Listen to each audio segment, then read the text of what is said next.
y'all. It's the chop up. It's the chop up, chop up. Yeah. Hopefully this is gonna be a very therapeutic night for y'all to be able to listen into because I know right now the climate is real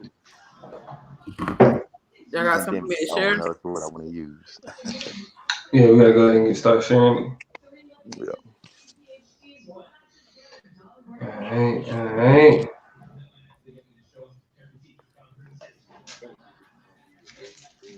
Give time for folks to come on in. Come on in.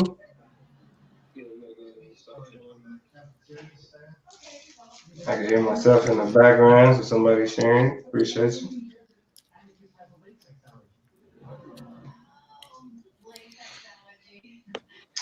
Internet looking real shabby over here.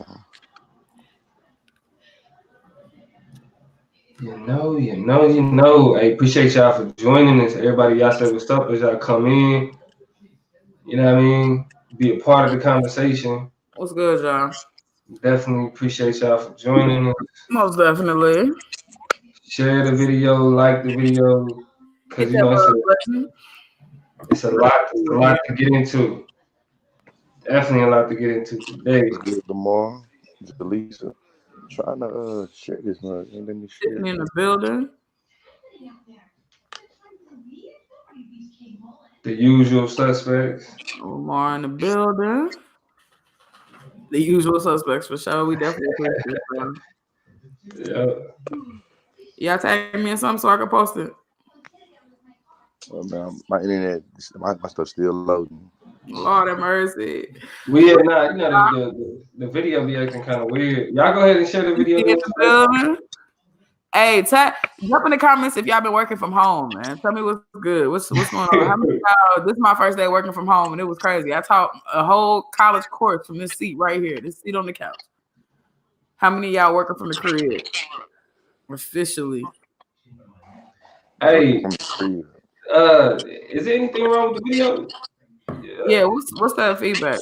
Where's that coming from? You got it up on two things?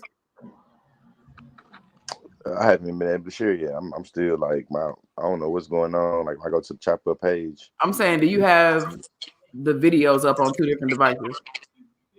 Yeah. No, I only got it on one device. Okay. I don't know why it's echoing or feedbacking like that. Yeah, but it's Jada said UNLV online is ashy. I agree. I bet Cal State Fullerton online is. Oh, they declared it a state of national. I mean, goodness, I can't read it. Nevada declared a state of emergency. That's crazy. But we did too. I heard California's a state of emergency too. I didn't know that. Yeah. Jaleesa, I ain't let me share it, not yet, but hopefully next week. CC in the trenches, handling everybody and their misconceptions. I hope you're ready to correct us and keep us together on here. We need you. Yeah, CC. Hey, definitely. Hey, Please Damo, come in. Have you shared it yet, Damo? I'm sharing it now. Somebody share it. I can share it easy, but it ain't let me go to the page and share it on my little iPad I got here. I'm sharing it now. Definitely. Who else? Y'all coming in here? Hit that like button. Hit that love button. If y'all got love for us, if y'all just getting familiar, hit the like button. We appreciate it all. We receive it all. Got 11 people in the room, so I mean, we definitely know what's up. We about to start talking. Kansas City's in a state of emergency, which means the state has to be. I'm trying to figure out where this feedback is coming from. It's gonna drive me crazy. No, I think George got to turn down his his audio. Yeah, George got to turn down his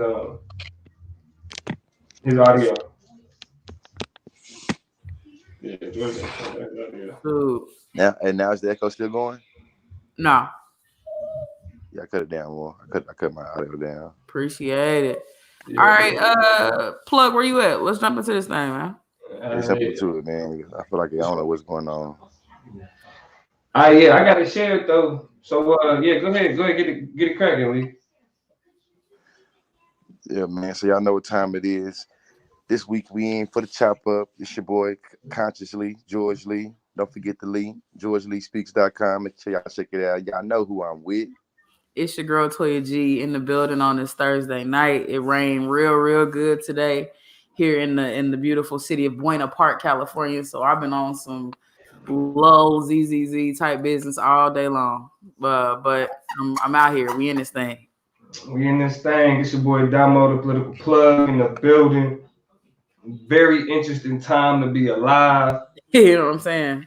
Very interesting, and you know, to stay alive. Yeah. You know, it's crazy out here. We're dealing with pandemics and whatnot. So, you know, it's crazy. You're the Kendrick Lamar. We're gonna be all right, everybody. It's gonna be all right. Yeah. You know, we needed anything. If it was any time we needed that, it's now. Definitely, man. So we're gonna go on and jump into this Snapchat, man. I'm sure everybody heard the news last night. I feel like when everybody got the news last night about the NBA, you know what I'm saying, temporarily suspending itself for indefinitely. I should use the word indefinitely. Man, how y'all felt about it? First off, what was y'all at when y'all got the news that the NBA was gonna be suspending the season?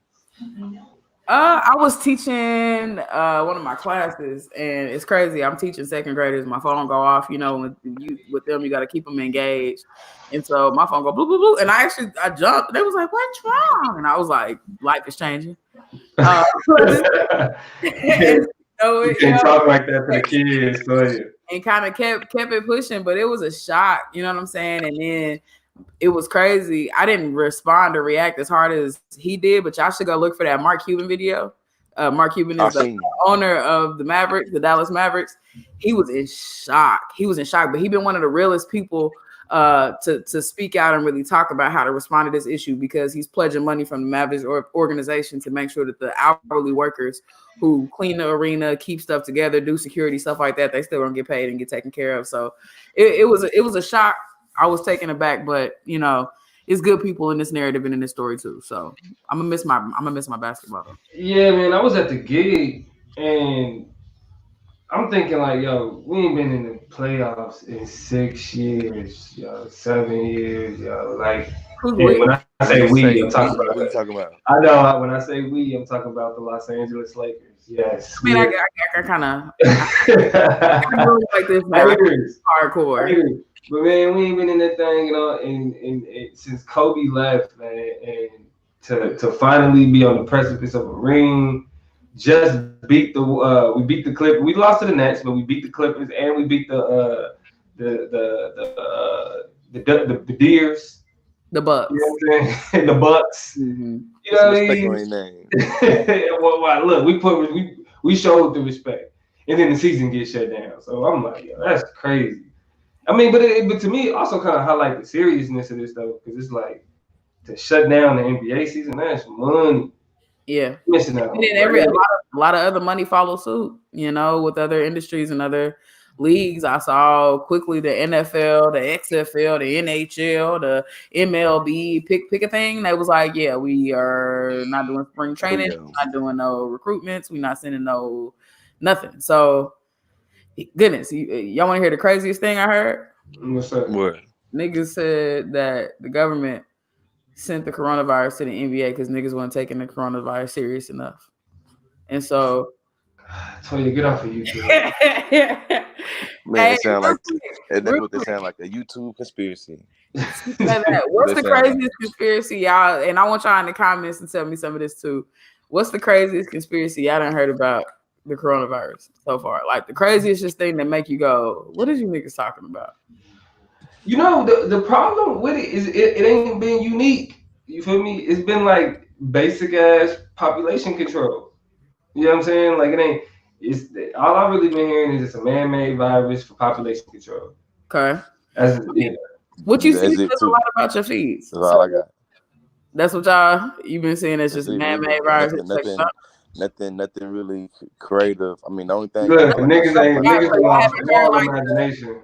The North Korea scenario, which is clearly a lie. Like, you know, Kim Jong-un said he was gonna pay us a gift. He had a surprise for us, and this is it. Y'all ain't heard that theory?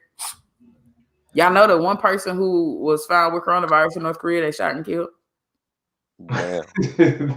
That's not funny, but that's not funny at all. But they don't fuck around. They don't fuck around. But yeah, let's go ahead and bring it full circle so we can keep pushing through. I'm gonna miss my basketball. You know, being trapped indoors. Not seeing LeBron potentially get that ring. The hunger in his eyes was very interesting and intriguing. I did want to see that play out just because I know that he was on another level and a dimension that we weren't ready for. You know what I'm saying? Like, so I do want to see that. It did want to see that. And a lot of other stories play out, and I just won't get to. So it sucks. Real quick, we got some more conspiracies. Lamar said, "I got niggas who still don't believe it's real." Come on, Chicago. Bro. Yeah, wow. Come on, Chicago. Lord, I hope you dropping knowledge on them. Jaleesa said she's hearing that it's a Democratic conspiracy to hurt Trump. Stupid. A Democratic conspiracy to hurt Trump. My favorite one right here. Jada, Lord. Keep LeBron from getting the ring, and she believes it. Jada believes it. So, man, that bad. It's not that deep. Yeah, I mean, so keep LeBron away from getting the ring. Yeah, I heard. Go ahead. Nah, go ahead. Cause I was just gonna say niggas ain't as creative as they used to be. But go ahead. The one that killed me the most is the one I sent y'all earlier when niggas said it ain't the coronavirus, it's them chicken sandwiches finally digesting in y'all stomach. Pop up. That's what it is. Hey, I still ain't have one. They told y'all that pop up. You said you what? I still ain't have one. You wildin'. You might as well go and get one to join us. Yeah. Oh, you had one. Oh, I've had more than one. I had a couple. I've had more than one. What? Yo, y'all, all right. Like, look, that's what the coronavirus is. Hey, that's what they said. It ain't coronavirus. It's them chicken sandwiches. Y'all went crazy. Now y'all paying for it. We told y'all. They told you there was something in them. Yeah, man. But anyway, let's jump into the actual conversation though. So we'll call this the global chop because COVID-19 is on our ass. And our is in. You know what I'm saying? From sea to shining sea and then some. So what? It's crazy. What's up in the morning when I don't tell them what type of breaking news, what type of that's on the government level, on the professional level, on the social level, you know what I'm saying? Just really trying to keep up with the as the world turns version of this crazy shit. So like it's real. Dominic, what was the first kind of line of question that we was gonna get into? Just kind of how we feeling, how we've been coping, what's been the I mean, let's go ahead and get into now. I feel like is it safe to say that we've all kind of been impacted by the pandemic? Yeah, I thought I was walking around unscathed for a while, and here I am scathed. Yeah. So let's talk about that, man. Let's talk about the impact that it's having on niggas' lives just within the last couple of days. I mean, y'all both being educators. And being in that field, what's the vibe like on campuses in terms of, or if you're allowed there? No, I know on my campus, everything up in the air. Really, I mean, like in terms of we don't know how. We know we're going online after spring break. We don't know how long we're gonna be online after spring break. Right now, we know it's gonna be definitely 2 weeks. You know what I'm saying? But we don't They being conservative with y'all because at our institution we had our first. So first of all, they sent the message yesterday that we will be converting to digital instruction today. Their message toward the beginning of the week was get ready for it. We're going to do it next week. And all of a sudden they was like, what they called it was voluntary but suggested instruction from home. So here's what I know about words in college students. They like to read between lines. So I see voluntary and I'm like, they're going to be like, oh, social distancing. Oh, I feel sick. Oh, whatever. I'm like, save me the time, save me the gas, save me the bullshit, especially because I had class projects and a lecture to give. So I sent a poll out and was like, do you anticipate or do you plan on attending class tomorrow? Basically, yes or no? You a teacher for real. One of my classes was 50-50. Which was my upper level class, like my juniors and seniors. Some of them was like, I'm coming. The other one was like, no, I'm not even gonna lie to you. Nigga, my class with the freshmen, the freshmen and sophomores, nigga, it was 21 of them was like, you can count on me not being there. I'm good. And so I was like, here's what we're gonna do. Everybody's doing an alternative assignment and doing some, I'm gonna do a digital lecture. I sat right here on this couch and taught my class. And we have to do that. I say all that to say we have to basically do this until April 26th. And then they'll reassess and then they may put April 26th for the next. So the entire month of April, basically, no matter what. Like over a month. The way they got it set up is because I teach on Tuesdays and Thursdays for the next 3 Tuesdays and Thursdays through next week. I will teach online. On Monday and Tuesday of the week after that, the 24th and 25th, it's a no instruction because that is 2 days in addition to the weekend that they're giving us to transition everything. And then we go on spring break. So we are spring break until the beginning of April. And then we go on spring break, come back, and then it's digital until the end of April. So yeah. So what that's been like, because I mean my job, we ain't closed down. They didn't send the letter or sent out a survey for staff just asking, you know, what are your job functions and can you do it from home?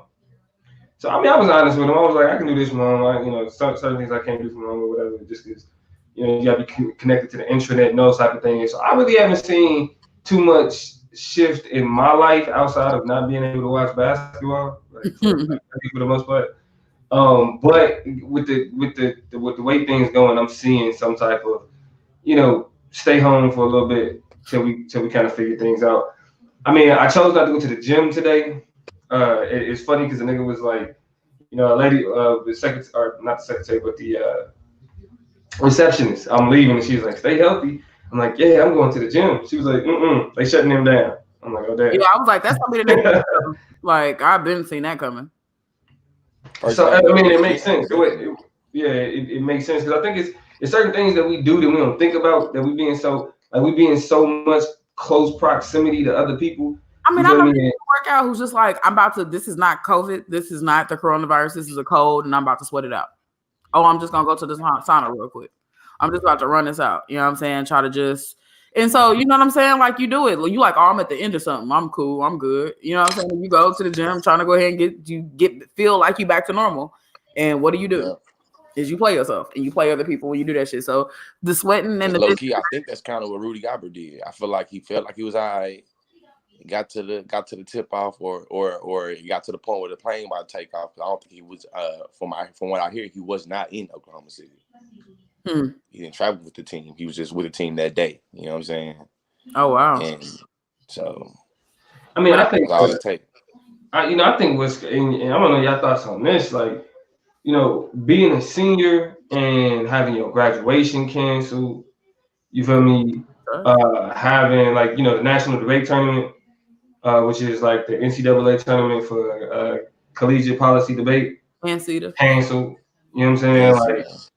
And see this, so like the national championship tournaments canceled. Like we talked about the NBA, we got March Madness. I know. When it came to the CETA stuff, I seen so many people that was just really like kind of trying to process it. And I seen somebody drop like a little fact, like this is the first time we haven't had an NDT since World War II. And I thought about it like, damn, that's a big deal. Like, you know what I'm saying? The last time we didn't have the last time we didn't have a debate championship is when the world, or when a significant part of the world was fighting, you know what I'm saying, with each other. So, and then it's thinking about, I know, all the stuff that us three put in our debate careers, and how our last hoorah and going to the NDT or going to CETA was like a big deal. I seen I mean, shout out to all the seniors in basketball, all the seniors in debate, all the seniors in golf, all the seniors in softball and baseball. Like, man. I mean, and the seniors, like, people, my bad. Like, but the seniors definitely get their independent shout out. But, you know, sometimes people, they hit a peak, or they, you know, hit a great season, or they hit a stride that they don't anticipate, and niggas want to cash in on that too, and they're not going to get the chance to do that. You know what I'm saying? Like, so you never really know what it's going to play out like next year. You never I know my junior year in debate. That's when my junior year in debate, the championship tournaments is when I hit my stride, and the next year it was over with. It was crazy. It's just like, it's so abrupt, and so you want all the time you can get, no matter where you are on your stage. You know what I'm saying? Shout out to my kids too. I got a team that qualified to the NDT, and that was a big deal for them. We hadn't had anybody go since I came here in 15, 16, and we finally made it back, and they don't even get to get them debates in, you know what I'm saying? So shout out to my boys, you know what I'm saying, Jared and Vontrez, for handling their business, and I'm sorry that, you know, we can't really, you know, show up and try to see what we was going to do, because we had some plans for them. So how are y'all coping? How are y'all dealing with, I mean, because this is the first time, like, our generation dealt with some shit like this. I mean, I feel like this may be the first time that, you know, that our society, you know, American society, dealt with some shit like this since the world wars. I mean, you can look back to 9/11, but in terms of like how that like shifted how we live to where, you know, we talking quarantine on some movie type shit. We ain't never had that. Like 9/11 sparked some fears, some crazy, like some wild shit happened. But this is like next level. This is really because I feel like the 9/11 was an event. It was over and it happened. Yeah. This coronavirus is literally like an ongoing, just like every day. It's like, what's going on now? How many cases do we have now? How many people have died now? And it's like a part of me know because I live with somebody that I feel like shit. My wife know what she be talking about, so it's like, man, I know it ain't that. It's other things that we have that's caused way more deaths. But I see how this thing is spreading, and I've seen how we don't know a lot about it. We ain't really got access to resources to even be able to get people tested. Like I seen this morning that we have somebody in Supreme Court that's quarantining themselves from their wife and stuff like that, and they have no access to a test. Like that's crazy. Absolutely. It's because like, you know, this is movie level type shit. It's crazy. My bad. Nah. So I want to hear. I want to hear you. I want to hear from you though. Like just kind of coping with it, just dealing with it. It's a lot. I'm gonna tell you, it's a lot of overlap. On one hand, you got the surface level. If you are doing the right things, if you're not a part of the demographic, if you're taking these measures, if you're being conscious, you're in the clear. It's very simple. And so, you know what I'm saying? That's kind of my solace. That's my sweet spot. And I'm just trying to be concerned with making sure I'm doing logical, sensible things that I should already be doing, you know, to do my thing. You know, we got people like Faith. If Faith ain't panicking, I ain't scared yet. We got people like Troy, you know what I'm saying? Like our homegirl living in Nevada who's kind of talking about it in that perspective of it. She ain't panicking. So I'm like, all right, cool. But then you got the other side, right? Which is the social media component. You got like just the constant bombardment of information. You got misinformation. You got information overload. You got the anxiety inducing people who try to go for the trauma porn and the craziest parts of it to scare you. It's just like you don't really know kind of how to. A lot of group thing and a lot of group thing. And yeah, you know what I'm saying? A lot of group thing, a lot of people going with the flow. They want to trust a lot of misinformation in the echo chamber too, bro. A lot of it. Crazy, right? And then you have kind of. And of course, mixed in that is the conspiracy theories and how real and how fake some of that shit is. Because some of it sounds really interesting. And then you have, like, I guess the level of carelessness that kind of makes you feel hopeless because you look at people with power who are really kind of fumbling the ball with this. You know what I'm saying? Like elected officials, Donald Trump, Mike Pence, like, I don't know what to do or how to feel. And so it's also generational. It's also a generational thing because part of me is like, let's keep it in perspective. And I'm buying planes. I bought some plane tickets the other day. And I can get from here to Hawaii for $258. Ask me how I know. Ask me how I know. I looked that shit up earlier because listen, these plane tickets are priced deliciously. And part of me is just like, man, I'm not about to feed into the hype. This is some bullshit. It's not nearly as bad as it is. And I have this question. I'll say this and then I'm gonna pass it. I have this question about a lot of things in our society now. I'm of the belief in a lot of ways that things across the board are not worse than they've ever been, and they typically have not been and are not. They're just not worse. We just see more of it. We're bombarded with more of it. We have more, and we desire and have an insatiable appetite to know shit. And so no matter what you try to do, we have orchestrated a society where you're gonna get the news, you're gonna get the scoop, and I feel like it is what it is. George, breaking news. Huh? It already broke about an hour ago. Sophie Trudeau, Canadian Prime Minister Justin Trudeau's wife, now tested positive for coronavirus. Damn. Yeah. And Tom Hanks and somebody else I seen too. And Rita Wilson. And they saying a Brazilian official who met with Trump was at Mar-a-Lago. He then went back and has tested positive for it. And people saying Trump ain't out here looking too sweet himself here in these streets, but they insist that he does not need a test. Man, I know, real quick before I know we're serious. I know we're in our serious bag right now, but yo, I gotta do this though because because before we get back into serious shit, we gotta talk about some of the better coronavirus memes we've seen. This is one that I find to be amusing. You know what I'm saying? Like, because it's like I feel I've been here. I've been in this predicament. In my youth when I was a young nigga trying to run game. But can y'all see my screen? Yeah. Y'all see this shit? Yeah. If $100 gonna take you out, can I? The future, I seen a lot of future talking about. Future has snuck into every important event that we've had here recently with some whole weak ass shot. It is like, this you feel it. You know what I'm saying? After you had a couple shots, you know what I'm saying? You have to kind of reach out and be like, damn, I be thinking about life. Sure. You know what I'm saying? But I just wanted to put that out there. But we can also get into the comments. Yeah, we definitely need to look at the comments. CC had a big one. Malachi been in here talking. Take it away. Let's start with CC. Since she is the one bringing the medical information. She says, it's a virus and it needs a host to thrive. So if you know you're immune suppressed, try your best to keep away from crowds, wash your hands, and wipe things down, and don't touch your face, people. You know, and that's and a lot of that is kind of just hygiene. Doing anyway. Yeah, I mean, things that you should be doing anyway. 100% correct. Which actually just that type of following those type of guidelines is just how you avoid getting the flu. It's how you avoid getting the cold. It's how you avoid, you know what I'm saying, spreading Ebola.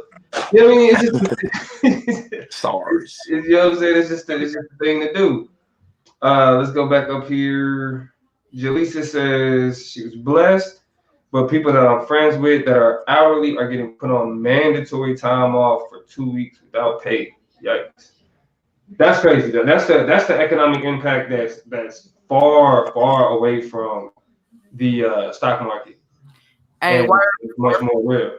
Word from the tweets is this as much about, you know what I'm saying, a virus as it is about capitalism, and the overlap of those two is an ugly beast. Mm-hmm. Oh yeah, and I think with that being said, I feel like I can give my little hot take on what I've been thinking, but I ain't really said nothing about it. I find it funny that this virus is kind of being, I feel like, made communicable by a lot of people that are fluent, that have the ability to travel. And I feel like a part of the blame game, the stigmatization that's usually attached to it, to me, it's I find it funny that it's not being attached. You know what I'm saying? Because I feel like if it was poor people, it'd be like blame poor people. You know what I'm saying? But I feel like because there's more affluent people that's traveling, I find it funny that that's not a part of the narrative at all. Like Ebola, it was like them poor damn Africans.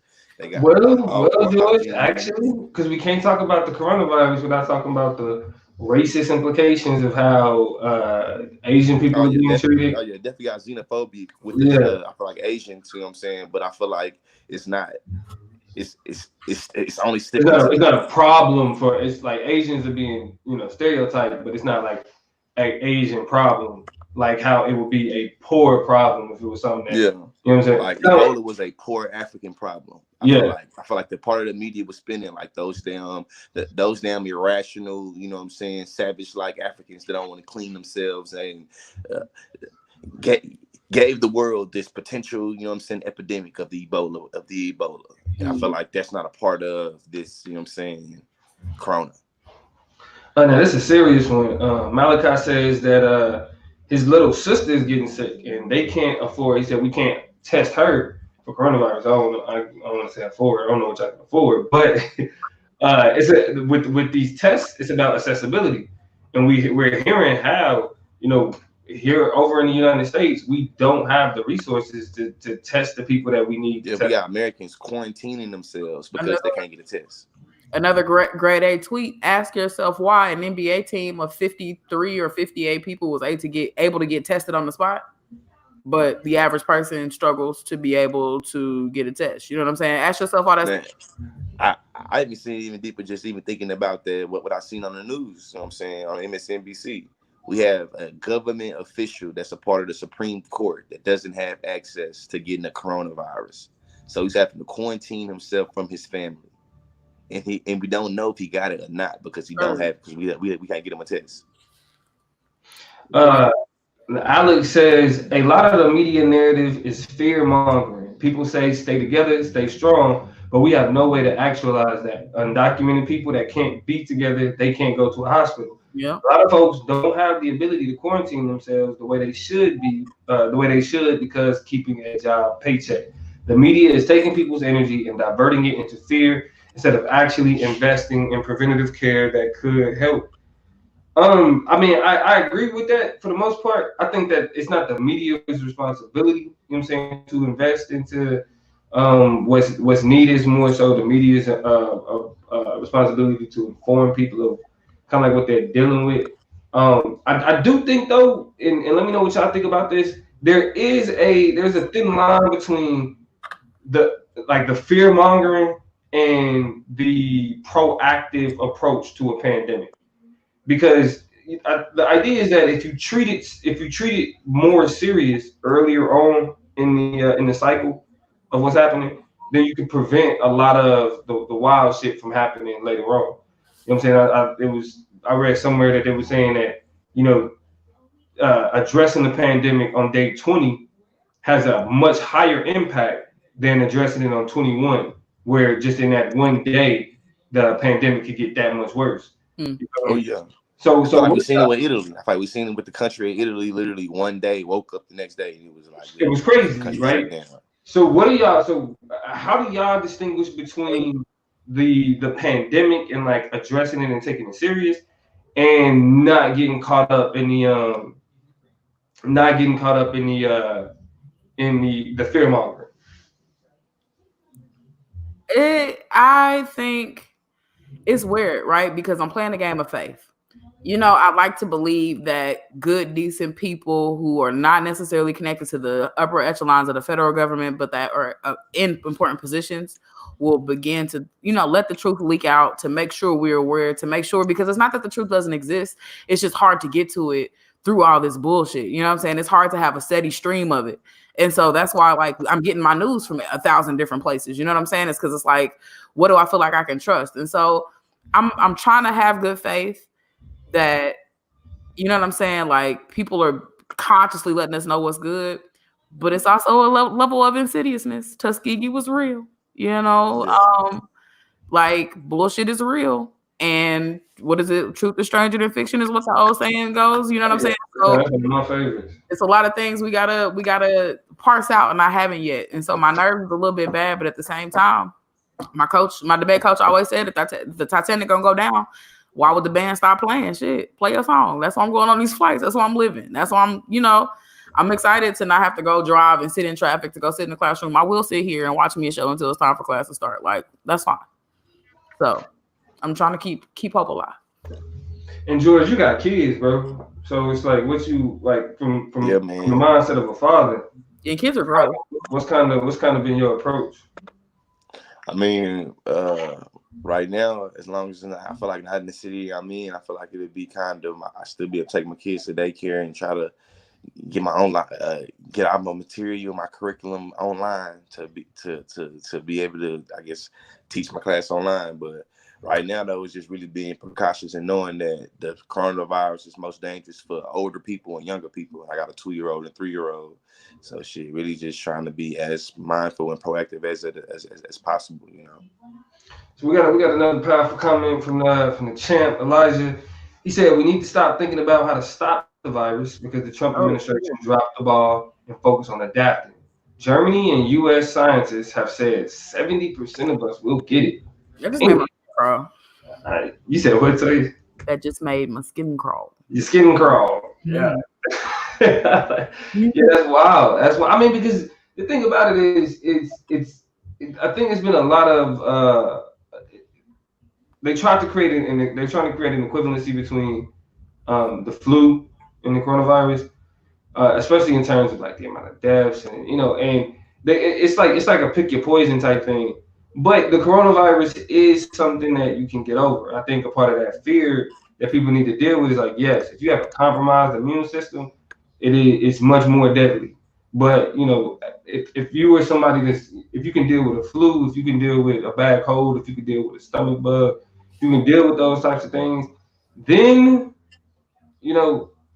do that, right? Like pay attention, get treatment, that type of stuff. And so it's when it comes to the fear mongering, it does need to, people do need to understand that, it's treatments. There's no quote unquote cure or whatever, but you can work yourself through it. And I think that part, that optimism is missing from a large part of the conversation. I do too. Couple other comments. One thing Ig should point out when we go back to kind of look at people and their faults and their issues, the impeached president of the United States of America a year ago fired the head of prevention of epidemics or epidemiology or something like that with the government and now Vice President Mike Pence is in the head of and never replaced that staff is the other important component of that. And so then you deputize Mike Pence to jump in and take the job of doing something ridiculous. Jada is like, Las Vegas only has 800 testing kits as of today, which is ridiculous because it's a metropolitan city. CC says this test is very expensive, unfortunately, which is the kicker of it all, and that explains the high availability of it for basketball players. It doesn't explain why people like U.S. Supreme Court people can't get it, but like crazy. Right, the capitalism is a hell of a beast. It's a hell of a drug. Malachi is stupid because he says if coronavirus gets bad, we're about to see the baby boomers part 2 out here, which is true. Because if we all locked in the house with nothing to do and ain't nobody sick and you ain't sick, and that's funny, you silly Malachi, you silly. Look, ain't nothing to do. Shit. We in Netflix for real.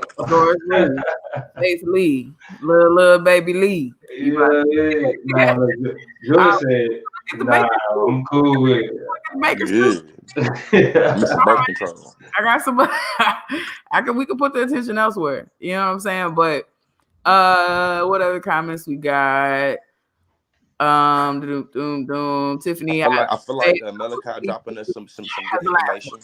You said what? I feel like Malachi dropping us some good information with sources, talking about how the coronavirus really discriminates, really gets by age and immune system, and kind of how mysteriously it's sparing kids, but it's killing the elderly. And he dropped this little article from the Washington Post about, the coronavirus. So to people that's watching this or whatever, if you're looking for some information and not just dry ass, regurgitation of the news, you feel me? There is some helpful information that we're trying to share with y'all and not just, run up streams in the sake of kind of doing what the mainstream media doing and just like trying to make people scared and fearful and things, you feel me? Let me ask y'all about this. This is what's been fucking me up about the whole coronavirus shit. What's up with the hoarding of the toilet paper? Like, do it give you diarrhea low key? Like, it makes complete sense to me. You said what? I said it makes complete sense to me. To hoard toilet paper? Yes. Like nervousness, the nervous feeling. I won't say it makes sense. Like, get as much toilet paper as you like, as a functional thing you should do. But the desire to like want a clean ass is like paramount. And I think that is realistic. As long as the toilet shall run, I can't go to work and take a poop. I can't go to the job and take a pee. I won't be around the corner in the community. I'm always gonna be at home.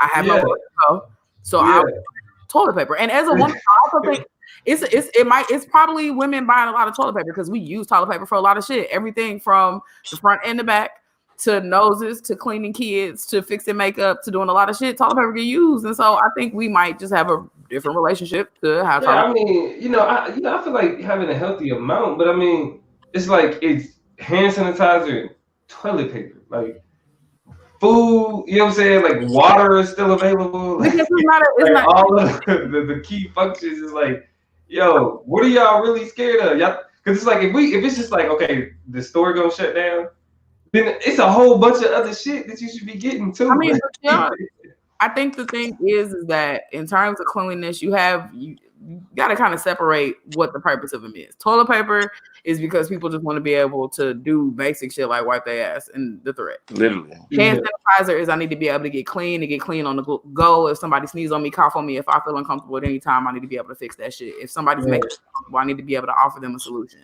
Like paper towels and shit like that is, I guess cleaning up messes doubles as toilet paper, doubles like it makes sense.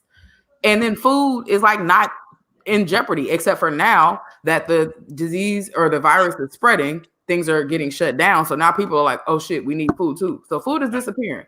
Now I want to make it clear. I'm not questioning the idea that, you want to be able to wipe your ass.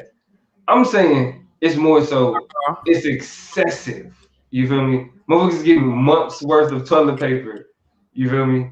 And it's like everywhere you go, like you got everything else, but we don't have. And so I'm saying, from being on social media in multiple different states, like water. And to me, water. I've seen a lot of people talking about how water and toilet paper was just like those aisles are just skimpy or empty. Look, it's like, and I still stand by. I mean, but I'm not sitting up here with a stockpile of stuff neither. But you know what is crazy? Out of one side of our mouths, we'll say this don't make sense. Niggas is wilding. This is extreme. This is whatever. And then on the other end, we'll say we can't trust the system. We shouldn't be comfortable with thinking this is going to be over in 2 or 3 weeks or a month. And definitely. People with a problem tissue and so much water that we're going to be looking at like, damn, I really might have wished. And I don't want to be that person. I also uniquely live in California and am highly and should be highly concerned about an impending earthquake. And so a lot of the stuff that I'm acquiring and thinking about and doing, even if I don't use it now, it's still a realistic threat. Yeah, I was thinking about that too. Prepared for, you know what I'm saying? Malachi, you a real one, dog. I gotta go get me a Brita filter. Like, because this sink water, this tap water is not what it is. Actually, tell you, I've had one. We've had one in the Baker home for a few years now. Or not a few years, a few months. I'm tripping. We got the picture. So the Brita picture. That's what I'm saying. I need to go get me some new filters. I got a picture, but I don't even use the water. It's just sitting in the back of my refrigerator because the filter's so old. The water tastes like terrible. You can just tell. Shout. But I mean, to cap it off though, I want to get y'all thoughts on this though. How do y'all feel about 2020 starting off, going into the 3rd month? We in a fucking pandemic. I'm over it. We didn't have COVID. 2020 been crazy, man. These first 2 months of 2020, we in 3rd month, I guess. Third month. It's been crazy. It's been crazy, and I feel like we say that going in every year. Natural disasters and fires to this coronavirus shit to the countries getting bombed to man. And I mean, as people who niggas stay up on game, like we know what's going on. Talk to me about what y'all like. Just kind of like the feeling of like staying informed and wanting to know what's up with all this shit, but at the same time, like taking all this negative shit in. Like, what's the toll? It got to be something. I feel like it's trying to have balance, man. I feel like it's just trying to have balance and trying to still have some type of value of life and sense of mind with all this chaos going around you. You know what I'm saying? That's really how I've been thinking. It's trying to have some type of balance and a peace of mind with having everything around me just corroding. I think with this fear mongering and these panic politics, one of the things I've been coming back to is like just trying not to inherit people's fears. You know what I'm saying? Like you have, some knowledge, you watch a video, you watch something, you feel empowered and you feel okay and you feel like your life is under control and you feel like you're good. Then you have one conversation with somebody, watch one thing, read one thing, and for me, it's just like now I'm like, oh shit, was I tripping? You know what I'm saying? And so it's this constant like tug of war, this back and forth. And I think keeping and holding a line of consistency where you feel confident knowing what you know and believing what you believe and not feeding into anything that makes you more fearful than that is what's necessary. Stay knowledgeable, stay involved, stay connected, but don't inherit other people's fears that they have about the situation. I don't think that's healthy for anybody. Yeah. I mean, I ain't nothing left to say after them because it's like, shit, that's really what it is. It's kind of like just having that discernment, being able to kind of church where you used to go to church. I was a youth pastor, girl. Hey, but now, it's been able to kind of take in information, but take it in a way that's useful, not get caught up in the nonsense, not get caught up in the BS, because it's it's easy to do it. It's hella easy to do it. So, yeah, man, that's the global chop. Let's before we close it, Malachi is absolutely right. All these, I think this is a great segue. All these presidential candidates, all of them at risk. Coming. And Joe Biden. Speaking up. Speaking of, we're gonna keep this quick, because I know y'all tired of hearing this and seeing about it on your news feed and talking about it on your Facebooks, all the memes and whatnot. But I think we need to go ahead and tonight on the political chop, play the blame game. Let's talk about Bernie Sanders. Now, last time we talked about the candidates, y'all two both said, hey, if it's time to vote, Bernie's my guy. Did y'all vote for Bernie? I did. I couldn't get out for work to vote. I'm sorry. It don't matter. He won in California. I know. So I didn't feel bad. Right. I couldn't make it to go vote. And too, I heard he won every county in California. I'm sure. He smashed. Except for one, I think. Every county except for one or some shit like that. I believe it. The Republicans no longer and conservatism no longer wins in Orange County as of like the last election or whatever. So I'm pretty sure they've like slipped all the way over to the other side. Right. For Bernie. So given that y'all were more fans of Bernie than the rest of the competition, how do y'all feel about Joe Biden's recent surge? Man, I first thought it was some bullshit, but then I feel like I did a little bit more research and did a little bit more. I feel like digging around, it kind of made sense. Why? I know. Elaborate. I feel like just listening to like Bernie Martin, and then just looking at his campaign trail. When they had 20 candidates, when they had 15 candidates, when they had 10 candidates, Joe Biden was doing his own thing in terms of going to different areas other people wasn't going to. So it's like when you think about Bernie Sanders not going to Mississippi and Alabama, it's like, well, shit, that's the reason why that's the reason why black folks didn't vote for him. You feel? Because in my mind, I'm looking at how black people been voting, and I see that a lot of black people been voting for Joe Biden. So the crime bill and Anita Hill and Clarence Thomas shit that either not being thought of, or Joe Biden went to them areas and you know what I'm saying, had a little rally and was able to talk to the people in a particular way where they went and voted for him. I think the thing that frustrates me the most about about Joe Biden is not even him, but it is like the unimportance of a lot of the components of this election process. We could have done this and figured this out with a lot less the wrong way, and here we are, 90 debates later, 59,000 candidates later, like what are we doing this for? What is the purpose of things like God doggone, what was I just thinking about? What is the purpose of, I don't even know. Like Joe Biden, I just lost my train of thought, but it's just a whole lot of stuff that we've gone through to take the long way around to get here. And so I think that's the thing that frustrated me the most. Well, let's do this. Let's take a look at a few factors, and I want y'all to give me y'all rating on the impact. What was the point of the debates? The debates proved to be shitty because he lost all of them and still all of them. Oh, we're gonna get to that. Okay, that's what I was like. What is the point?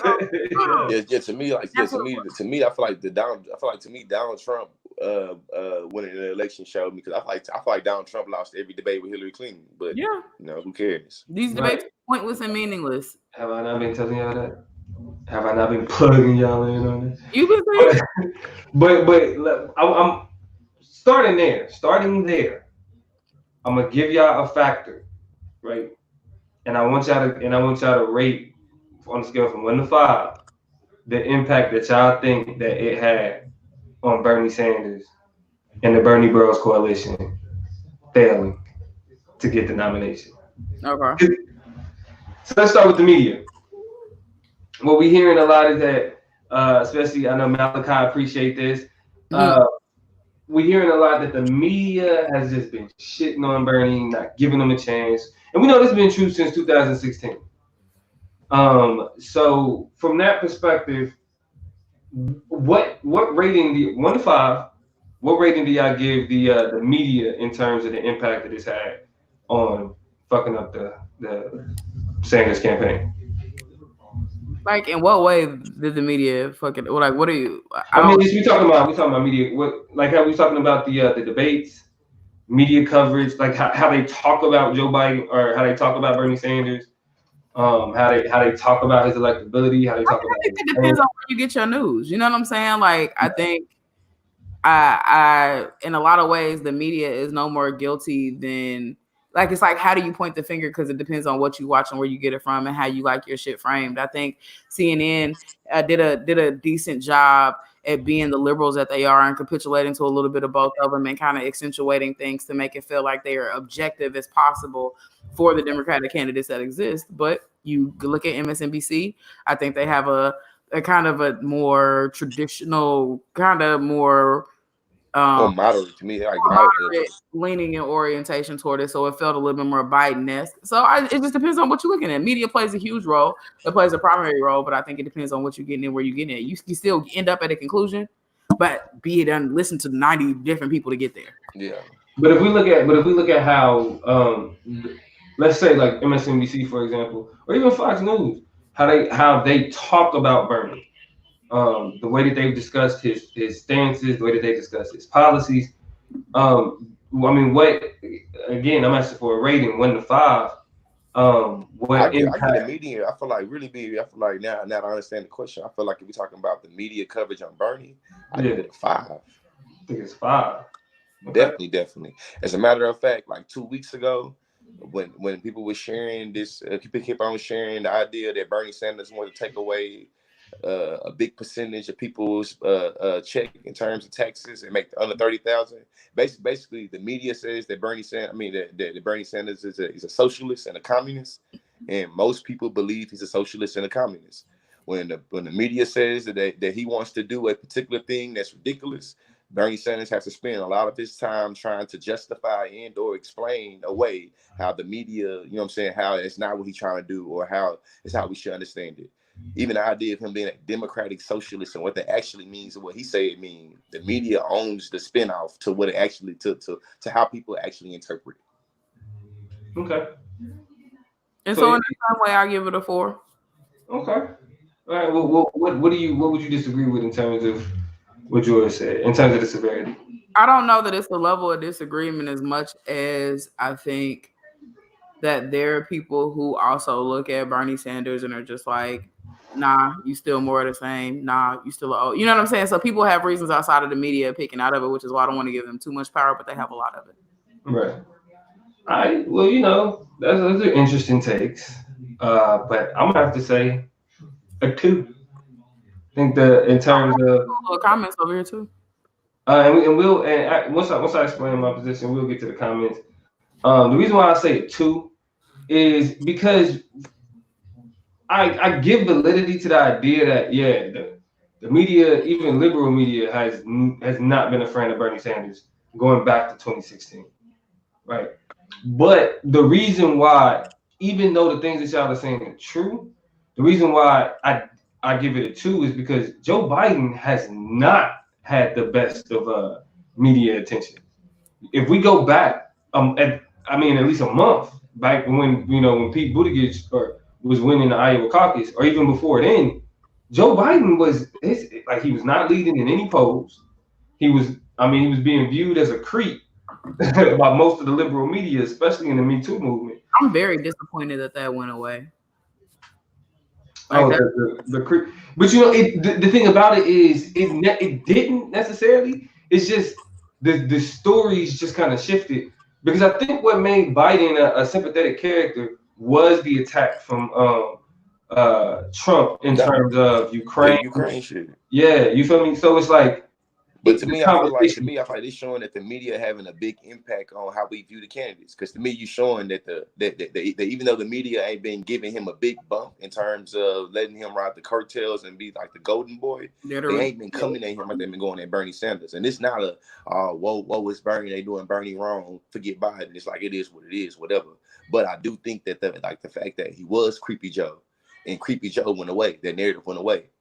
But the democratic socialists and him trying to take the country into being a communist did not go away. And I think that had a big thing to do with it. Even us recognizing he lost the debates, but him losing the debates but it wasn't a way where it was like he lost the debate. Here goes a highlight film, him saying something stupid. It was like Warren Sanders. I said Warren Sanders. It was like Elizabeth Warren getting in folks' ass, and that was a highlight. You know what I'm saying? Yeah, I mean, and we can get into the comments, but you know, I just think that the media did both of them dirty, and like the people chose, because the media darlings were the Elizabeth Warrens, the Pete Buttigieg, even the Kamala Harris's, you know, to an extent, were the people who had really grasped that the media got behind, that, you know, that they was pushing. And, you know, all of those people, they had great debate performances. They got a big push by the media, and the people didn't vote for them. You feel me? So, but to get into the comments, though, because I know Malachi got a lot to say. Let's see here. First, talking about Joe Biden, Malachi said, bruh, it's slow. When he was up on that debate stage, he would look very bad. That's a good comment. No, we don't talk about ableism here on this show, but we understand what you mean.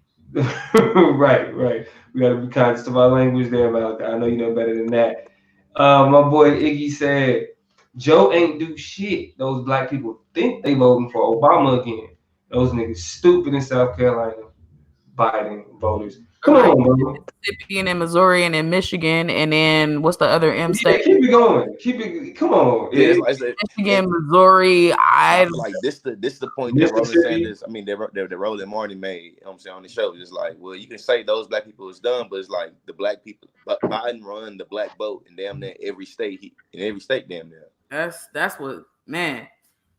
That's what blows my mind. Biden run, like literally Biden was able to get it. So it's like so yeah, there's a chance that all black people think that a vote for Biden is a vote for Obama too. But I just don't feel that way, because I feel like if that was the truth, then niggas would have voted for Biden back in 2016 when it was even closer to, you know what I'm saying, proximity to Biden to Barack Obama in his presidency. He ain't run. He let Hillary have it. He didn't run last time. I thought he ran. He let Hillary have it. But I do want to take those away then. I do want to put some perspective on and introduce some information that Malachi been talking about. He says Latinos and young women overwhelmingly support Bernie Sanders is who he's talking about. Because one thing he's been pointing out, and I think that's interesting to note, is that as much as we talk about the Bernie Bros, it is a much more diverse coalition than we think in terms of the people that support Bernie Sanders.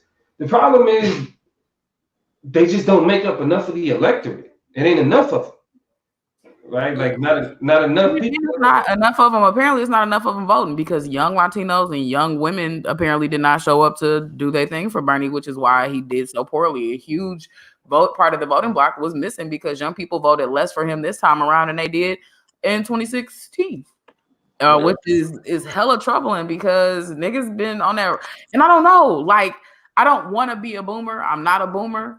But the number is not lying. And I've seen tweets. It's like anybody who has something to say about the youth vote and it being absent from these elections is a boomer who just kind of folds back into a whole bunch of problematic notions about this generation and what they do and don't do and their responsibility and culpability for fixing shit. And I'm agreeing and frustrated with that, which might be showing my age, but it's just like, fucking show up. Right. Like, it's just, go back to your average college party and what made it crack. It's that niggas pulled up. You know what I'm saying? Like, I used to hate sitting in Emporia and niggas hollering about it's so boring. Niggas is throwing shit. Niggas is putting on. People inviting y'all to shit. Y'all not coming. Y'all BSU was holding it down. Y'all act like we sitting like bumped on the log. Like, we doing stuff. Come through. You know what I'm saying? And so I really feel like that in terms of, and voter suppression is real. You know what I'm saying? It's real. The process that we have to go through to vote in this country, a lot of states have done a lot of moves, but a lot of states is far behind in terms of making votes accessible. I saw a lot of lines. I saw a lot of unacceptable things in terms of people trying to vote 4 hours, 8 hours later, still sitting in lines. And so I get all of that. But I just want to see some niggas turn over some shit. But I understand the pessimism. Like, I get it. When it's all said and done, I understand feeling like you circling the drain anyway. So what for? And so I keep hearing this response about when we talk about the low voter turnout for Bernie Sanders, or this response is that, or the young voter turnout, like under 45, like 30 and below, that type of deal. But what the idea that this is a myth and that the vote is up from last year, we got to remember that 2016 was historically low compared to 2012, right? In 2008, right? So even so, what we're looking at is the Obama coalition, which you got to remember, the Obama coalition reelected Obama in the first time that a president was elected without the majority of the white vote. You feel me? So it's like the Obama coalition had the numbers historically, given, you know, the fact that white people was like, we ain't doing it. We voting for Mitt Romney. The Obama coalition was still able to keep Obama in office.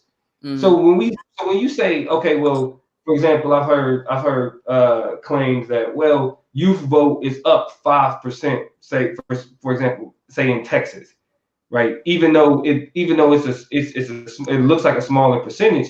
But the idea is that being up 5% from 2016, when you have like older people taking this election that much more serious, right? You lose. In order for young people to be a larger part of the voting bloc, they had to overwhelmingly support Bernie Sanders, and that's not happening. Like there was overwhelming support for Barack Obama. There was overwhelming support for that nigga in 2012 and in 2008. Bernie hasn't been able to galvanize the people in that same way, even with the Latino support, even with the support of young women. Which I think this speaks to what we pointed at, which is the flaw strategy of the Democratic Party in the first place, because our attention was too diverted. I'm not Team Bernie. I'm up here trying to advocate and feeling sorry and feeling mad when, honestly, I was an Elizabeth Warren supporter. You know what I'm saying? So like when you gave me so many other shiny things to look up and look at at many other steps in the process, I start to be disempowered or feel like this is not the best move or feel like I'm settling. And then a lot of those ensembles of questions come in. And then you have the very teethy, very rude, disrespectful approaches of each other's parties or other candidates' parties to get you to be a part of theirs and to land back. Hey, yeah, I see how Kamala Harris and the Cory Booker endorsed Joe Biden. Yeah. It's Joe Biden. Who was it? Andrew Yang, Cory Booker, Kamala Harris, Buttigieg. Who am I missing? Bloomberg. Klobuchar. Yeah. Everybody has jumped behind this man, and so it's rough, man, because it feels like in a lot of ways the decision has already been made, and as much people, you know, won't change the revolution. But I also agree we're not gonna find it in those 70. Yeah, like we just not. Why are you talking about change revolution and you talking about casting a ballot? That's anti-revolution. I mean, CC was right about stuff. She was just like, you know, like when it's all said and done too, Bernie's still one of his biggest flaws is exactly what his flaw was when he jumped on the scene. He has a lot of grandiose ideas, but people still not committed or still don't see the vision of the framework he's trying to put out there. So she's like, for example, student debt, it'll never just disappear. Like, where's the realism of the change he plans to bring to the party of the nomination? And those are things that I was like, I feel good saying it, like, you know what I'm saying, Bernie, get in there and handle that student debt. But I don't know what that shit's supposed to look like. You know what I'm saying? Like, I really don't have a good fluent vocabulary for any of those things. And you know what, Toy? The one thing that we know, the one thing that especially political scientists point out about we use this term, the black vote, is that black voters are pragmatic. They don't want over promises. They don't want you to tell them that you're going to give them the world or you're going to save them from racism. They don't want the bullshit. Like, where can we progress? That's what black voters are focused on. Where can we create like black voters? I feel like we've been bamboozled and sold hoop dreams for so long. It's like, man, we ain't trying to hit them hoop dreams. I mean, at the same time, what becomes scary is it feels like with that approach, other demographics are becoming very much like issue-based voters, and the issue-based voters they need to be. And if we take the approach in the perspective of y'all, it's that black voters are not invested in the issues. And in some ways, I think that's true, and in some ways, it's not. In the ways that I think is true, it's just I'm just trying to figure out how niggas feel about Medicare and Medicare for all. Because if we are picking issues that really kind of shape like on a material basis and level what we need. We saw what Obamacare did. Then why would we not back a candidate who has a similar approach to making sure we have the access that we need? You got somebody who's looking at you in your pre-existing health conditions, your predispositions to have hypertension, diabetes, cancers, all types of shit. You looking at somebody in the face of a coronavirus who has said on record recently that he would not ever support a plan to give Medicare for all. So it's like, if you want real pragmatic, like I want to feel the benefit of this tomorrow, why would you support a candidate that is taking such a hard line with that? Like, those are the things that I cannot seem to piece together in terms of us voting on collective issues. Like, it's hard for niggas to rally around any one thing because of the multiplicities of blackness. But all niggas get sick. All niggas can die. All niggas need healthcare, post and preventative. So disconnect. I can figure it out. I mean, this one because Donald Trump, I feel like Donald Trump was able to rally a lot of his base by saying that he was going to get a wall between Mexico and America, and then Mexico's going to pay for that wall. Now, us people that knew damn well that was not logical, it wasn't rational. However, that was still one of his rallying cries and being able to get them ballots to be the 45th president of the United States. So to me, it's just like, man, pragmatism, but damn. Yeah, I mean, but see, that's the thing, though. It's like like that's what they put their hopes in. But we know it was really just the fact that he was talking bad about Mexicans, right? So that's why I mean, even when you look at the numbers of like ideologically where Black people stand, socially, we're conservative. Matter of fact, if you look at the numbers up until like, I think the numbers that are available are up until like 2018. This is in Pew. What you'll find is that Black people make up about, in terms of what they call Democratic voters who lean conservative, Black people make up like 36% of that, while they make up only 16% of Democratic voters who lean Republican. You feel me? So it's like we have, you know, like if there's any moderates, if there's any true moderates, it's niggas, right? Like our policies are progressive because we're niggas. Like, right, we need a forward move in society. Like, we gotta keep progressing. But at the same time, the wild shit that white progressives be on is not appealing to us. Like, I really have conversations with your OGs. Like, my mom called me just to be like, who we voting for? Even though she was asking me, I knew she had an idea, right? Because I told her Bernie Sanders, but I was at the gym, so I was like, let me call you back. I call her back. And I'm like, well, who do you think you should vote for? And she go in and explaining how she feel about Joe Biden. But then on her own, she goes into explaining just how like Bernie Sanders does not like his policy positions, how he talks about, you know, Black people, how he talks about society is not something that's appealing to her. My mom was in her 50s. Mm-hmm. You feel me? And so, you know, we dealing with like, and Bernie Sanders is old. How the fuck your old ass don't appeal to old people?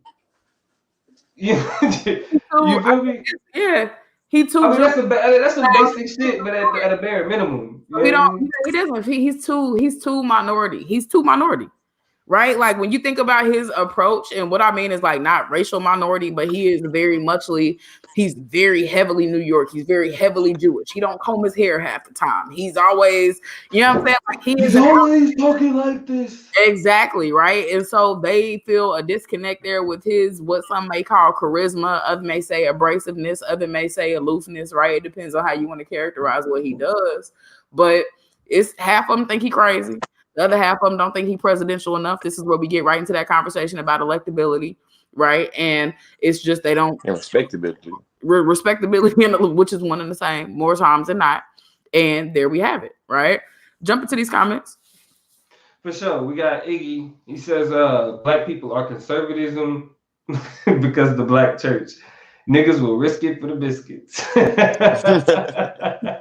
Hey, bro. Hey, you know, we got that prosperity gospel. You feel me? It's funny. I'm gonna just touch on this real quick. It's a couple things that's associated with like Black ideology that's specifically conservative. It's in terms of Black nationalism, it's conservative as fuck in terms of its nationalism. And like the Black spirituality, like the prosperity gospel, like the praying, the, you know what I'm saying? Like that shit is Exactly. Like that. You know what I mean? That shit is intricately tied to how we think. Talk about discernment, naming, and claiming. Go ahead. This shit. But All right. yeah, so yeah, Iggy not lying. Iggy not lying. Elijah says most of Americans are right-leaning. European and several Asian countries like Japan teach Obama as a right-leaning centrist. Oh, wow. And they wouldn't be wrong. Like they wouldn't be wrong. Because you gotta understand, we're talking about the left and right is a spectrum. You know what I mean? So everybody's like center is different. Mm-hmm. And if you view Obama based off of his policies, a lot of his policies were primarily like things that he adopted and kind of adapted from Republicans because he had to create something that he felt was bipartisan. So, Exactly. Real quick, and then we got who else we got in here? CC says exactly what are some serious issues that we all can agree upon. It's difficult with Black people, like we know how that is, just because like your issues gonna change not just from block to block, but from coast to state.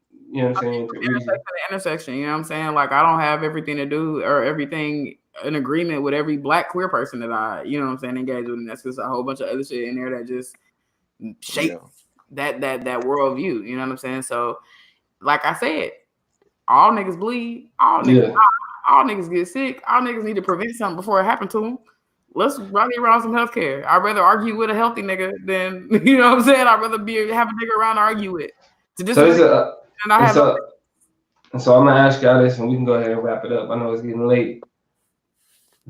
Are y'all willing to vote for Joe Biden? Yeah.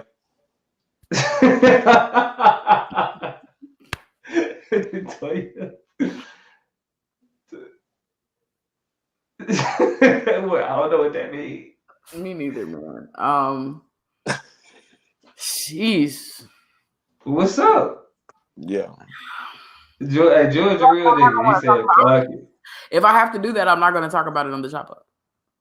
How about it? I don't want to talk about it. I don't know. I was going to say, we going to talk about it, for sure. We going to talk about it.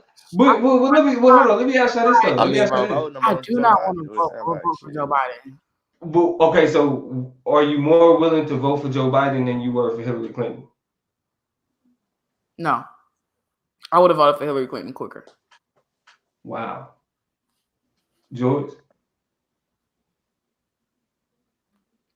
Joe Biden's a creep. Yeah. I'm going to tell you on that one. Yeah. Probably would. Like now, I'm probably more prone to vote for Hillary than voting for Bernie. I mean, voting for Joe. Okay. All right. That's real. Well, hey, it's been real, man. It's been a wonderful conversation. I love joining y'all. We are COVID-19 friendly because we are all quarantined in individual spaces. So hey, follow our motto. You feel me? Stay away from other people. Wash your hands. Don't touch your face. You feel me? Stay away from like the large public spaces, especially if you somewhere where the issues is heavy. I know we got like 10 cases in Long Beach, for real. So yeah, man, y'all be safe out there. Hey, do me a favor, y'all on the way out, if y'all have hung with us to the end of this show, but y'all haven't liked or loved the show yet or the episode, go ahead and do that on your way out. Just like it, love it, tap it. Yeah, go and like it, man. And do me a favor, go and do a friendly share too. Tell a friend to tune in to the Chop Up. We also available on all podcast platforms. I'm talking about podcast radio, Apple Radio, podcast. I'm making up stuff now, but listen, all podcast platforms. Google it, man. I'm tired. And we are also on all social media platforms. Follow us on Facebook at The Chop Up. Follow us on YouTube at The Chop Up Show. Actually, this exact episode is actually streaming on YouTube as we speak. So if you missed anything, go check us out. Go check us out there. If you want to watch it again, go check us out there, or check us out on Facebook. We everywhere. Check us out on Twitter. Check us out. Please check us out. Check us out. Yeah. Instagram. So do that. Yeah, man. But it's been real. Thank y'all for joining us. And this has been Stay safe. The Chop Up. The Chop Up. Y'all Wash your hands. Wash your ass too. That part.